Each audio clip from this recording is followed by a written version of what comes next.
from now onwards, after the screening process, I'm going to talk a little bit about palliative care and the importance of the support group. Now, this is a story in a village in Assam, and I'll wrap up in another 10 minutes for sure.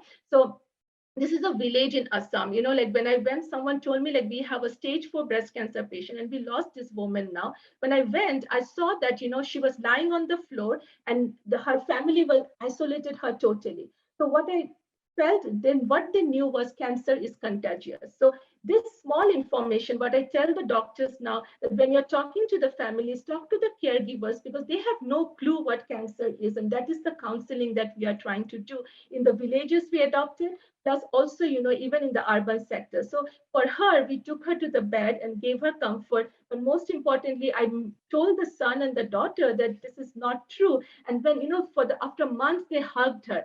And that one, the smile that she gave me was my biggest reward. We lost her, but she knew that she died in the arms of the family. Now, this is important to know because the concept of palliative care is significantly missing in many parts of the world, because when we think of palliative care, we think it's at the end stage. That's not true. It should start from the beginning with any diseases, any chronic disease, and of course with cancer. Now, when I tell this story to many places, many breast cancer patients told me that, you are talking about the villages, Dr. Lopa.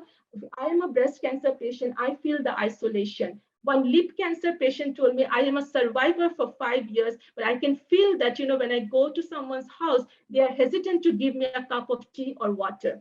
That is so unfair. So what happens is when we are detected with cancer or any diseases, the bridge is shaking and we need to give that support. And the support shouldn't be only coming from oncologists, from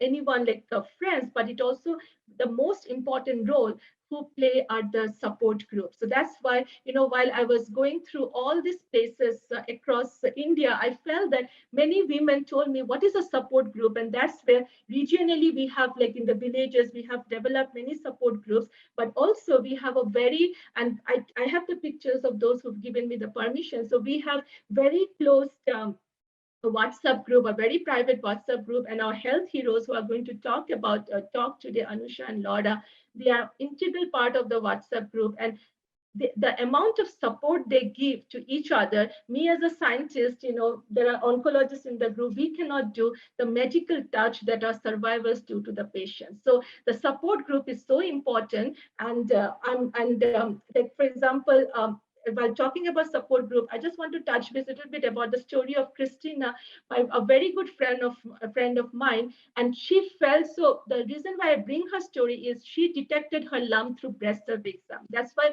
this particular paper is not just a paper, it's a lifesaver.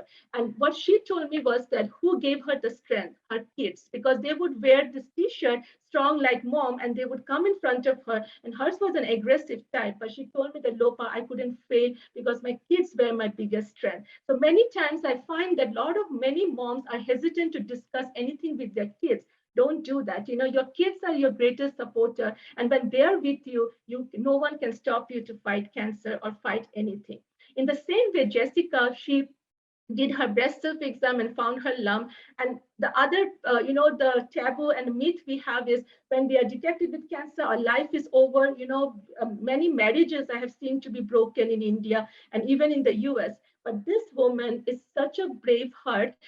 When she was going through her chemo, she got married the day her marriage was fixed. So what I'm trying to say is everything is possible. Cancer is curable when detected early and treated accurately. And that's the strength of the support group. Now, I'm not going to go into these slides, but I'm just talking about the villages we adopted, going door to door. We take care of everything, because these people are so poor. For them, food is the priority, not the like treatment. So we take them to the hospital, make their treatment, make sure they're getting treated, then counsel them. So we are very proudly, we can say that from zero awareness, now this 11 villages are 100% aware, and not a single person is detected late. So BCH is the pioneer to do this in India, going door to door and helping the women and men, of course, with all the type of cancers that we branched out. And we also help with the financial aid, whatever little revenue that we have, because with us, 100% goes for the cause.